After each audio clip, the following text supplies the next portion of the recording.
G'day. G'day. Thanks for stopping by. Definitely. Well, in this video, we are very excited to share with you our next adventure, which is... Arnhem Land! We're heading up to Arnhem Land. Yeah. In particular to Nhulunbuy, to spend a month up there, actually. Well, we're gonna base ourselves on Nhulunbuy and then check out the area from Nhulunbuy. So, this is going to be quite an epic journey. But before we actually even hit the dirt road of the central Arnhem Highway, there's quite a few things we have to take care of. And one of those is, we are pretty keen to get back and visit family before we head off. We've been up in Darwin now for just over 4 months. And it's been quite a long stint, hasn't it? It has been a long stint. Yeah. So we've missed catching up with them, so we're really looking forward to that. But Paul, even before being in Darwin for 4 months, we were travelling up to Darwin for 3. True, yeah. So, you know, like it was a long stint between drinks, really, wasn't it? It was, yeah. So looking forward to going and seeing family before we head off to Arnhem Land.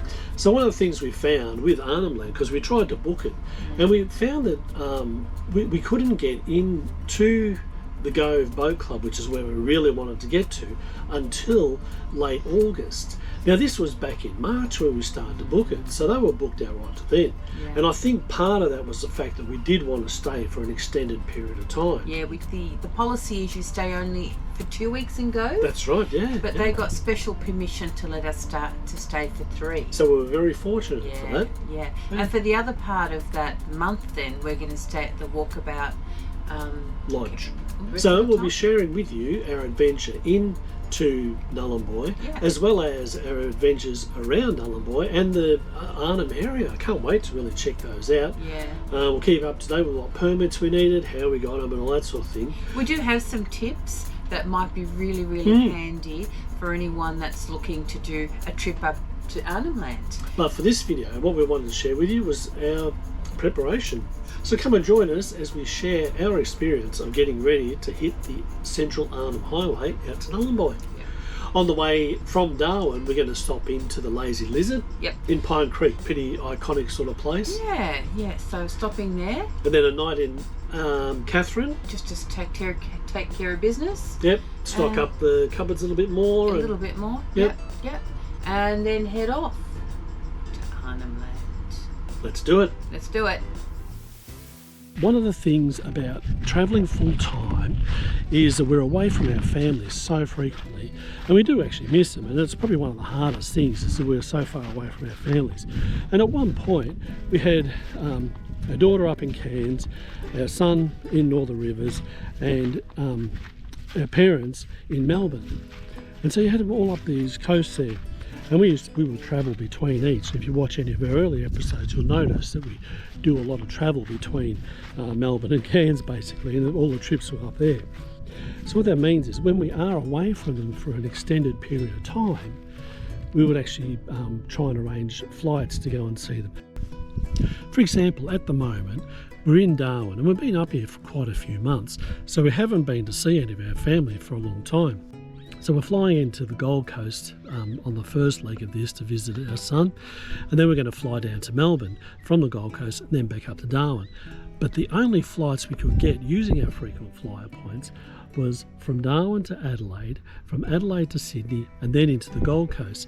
So tomorrow's flight starts at 6 o'clock in the morning, and we arrive in the Gold Coast, I think it's about 8 o'clock at night, after travelling to Adelaide, Sydney, then Gold Coast.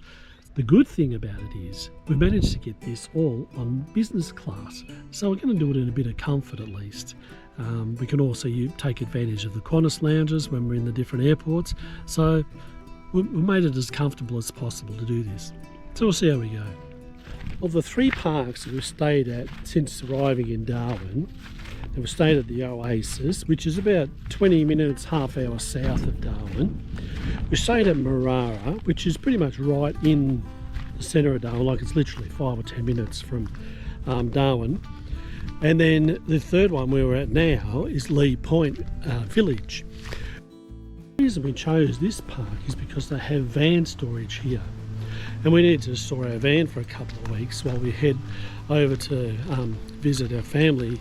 We did use storage in town before, but that was a little bit more expensive where here we could get storage $70 a week, just leave the van hitched up.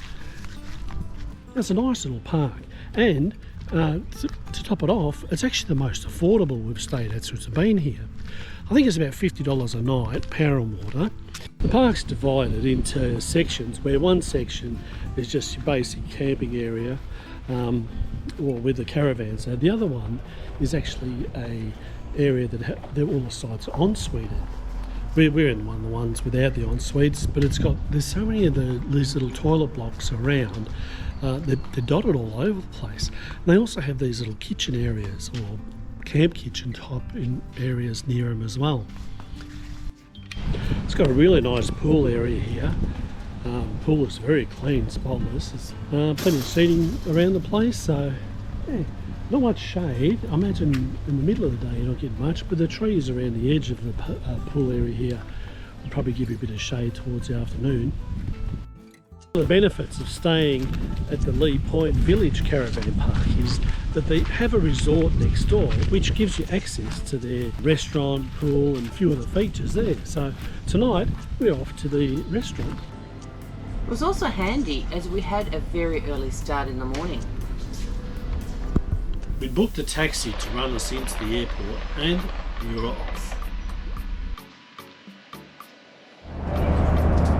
So while all those flights are a bit of a pain, flying business does have its perks. I love the coffee. Food's been Just the coffee? I love the wine too. We had a 4-hour flight to Adelaide with a 3-hour stopover. A 1.5-hour flight to Sydney and another 3-hour stopover. What time is it now? Third flight for the day, 7 o'clock at night. We're in Sydney, ready to make our way up to the Gold Coast. Oh, what a day. This one was only a 1-hour flight. Yay! 3 flights, 4 states, and about 15 hours. We managed to go from Darwin, Adelaide, Sydney, then to the Gold Coast. Now we're back down here at Brunswick Heads. Whew, what a day it was. Anyway, it's good to be down here, catching up with the family. And checking out Brunswick Heads. This time of year, Bruns has that seaside village feel about it. During peak times, it does get very busy here. And all too quickly our time was up and we're off again, down to Melbourne. Alright, so I made it down to Melbourne. St Leonard specifically, down here on the Bellarine Peninsula. Talk about opposite ends of Australia, from Darwin to the northern rivers in New South Wales, down here on the Bellarine Peninsula. Again, another seaside village. St Leonard's is a bit of a hidden gem with some beautiful walks and scenery. The star of the show down here is Zara, the gentle giant. We managed to get out to Footscray for our Vietnamese pho and took Mum out for the day. But all too quickly our time was up and we had to say goodbye. Bye for now. Our flight back included a 6-hour stopover in Adelaide. We arrived back at the van and found it just as we left it. Yep, all good.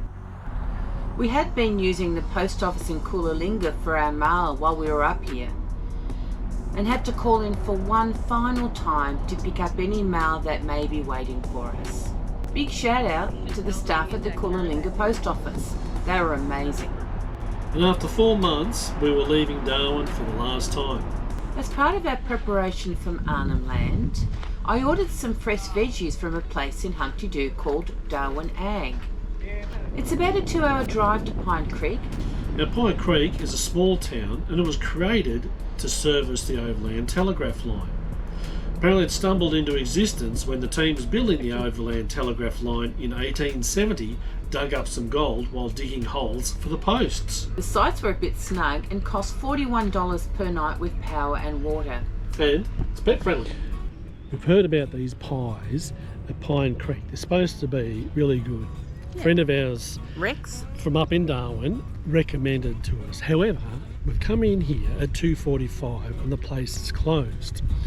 Apparently because it's the end of the season, there's nothing open now. Not from 9 till 2 Yeah, tomorrow. tomorrow we can get it from 9 till 2, but she said there's not many pies there, so they'll run out pretty quick. So we may not get to taste one of the best pies in the country, apparently.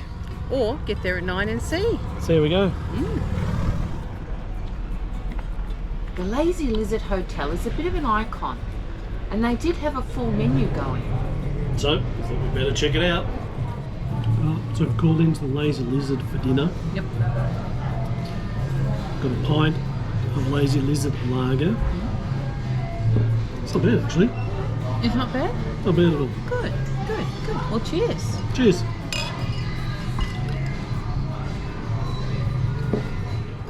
Unfortunately, there wasn't much on the menu that was gluten-free. But there was a Palmer. The Lazy Lizard has a beautiful pool here. It's very nice. Shaded. Pity we're not going to get a chance to enjoy it. Alright, so it's 5 to 9. We headed back to the pie shop. Because they say it opens at 9, you have to get in quick. So we're going to hopefully get to taste one of these best pies. Well, only if it's gluten-free for me. Well, I will. Well, I may have a taste of yours. Well, let's see if we can get a pie. Yeah. So here we go. I was getting a bit worried. No pies in the warmer. Oh, ye of little faith at 9 o'clock in the morning. Alright, so I managed to get a couple of pies. So I've got a beef pie and a beef bacon and cheese pie. Yeah. So I look forward to eating those. However, they are cold. So we went in there, they didn't have any heated up at the moment, and they only had 4 pies left. I know. So- Apparently it's the end of the season and... So it's very hard to get pies at the moment up here. Yeah. To get one of these Well, as we've well-renowned pies. Yeah. I might just have to have a nibble of yours, Paul. No gluten-free. No. Right, so this morning we are off to Catherine. Our last stop before we actually head out to the Central Arnhem Highway. We'll do some final things in Catherine before we get on the road out there. Yes. And yeah, getting pretty excited. It's getting close. I can't believe tomorrow we're going off to Mainaroon. So it's a long way in. We're going to do over 3 days driving, 2 nights on the road. Let's get to Catherine. Once again, we stayed at the Boab Caravan Park. Our 5th visit here on this trip. We've really enjoyed staying here. And this time we did get to enjoy the pool. Although the water was a little cool. So here we go, chilling out in the pool. Lovely. Hey, chilling out. Come on in, dear, it's lovely. Yeah. Yeah, I reckon you're tricking me. So we were ready. Freezer stocked, Fridge stocked all breakables protected. and packed tightly. We use stubby holders to keep the glass jars and bottles safe. Yeah, we bought them on eBay. Really, really cheap. This type of trip, you know you're going to cop some damage. It's all about minimisation. Well, Wen, I think we're ready. Tomorrow we hit the Central Arnhem Land Highway. Woohoo! Woohoo! Can't wait. Oh, I can't believe it's here, finally. After all this time. But we have really enjoyed our time up here at the top end, haven't we, Paul? We have. Yeah. We've had some incredible experiences, seen some amazing places. Met some beautiful people. So hopefully you can join us next time as we head out to Arnhem Land. Yay! And explore one of Australia's most iconic places. Some call it the last frontier. Let's go. Let's do it. Thanks for stopping by. Bye for now. Bye.